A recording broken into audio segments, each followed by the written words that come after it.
Orqasi tozamish qilib? Toza. Bu ish oxiri yo'q lekin. Men hozir boshqa ilojim yo'q. Qarang-da. Yashiring.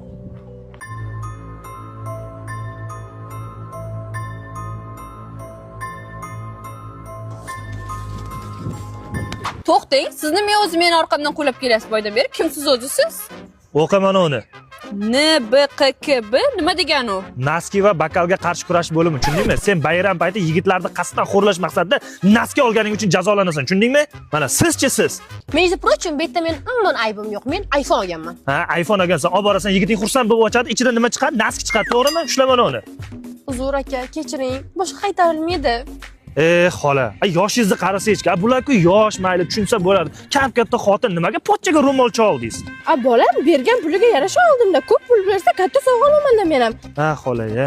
Allaysiz-ku, xola. Bolam, men keta qolay. Uyda sigirim bor, sog'ishim kerak-da shuni. Pochchani sigir deb chaqirasiz. Holat yuzasidan qisqacha izoh bersangiz.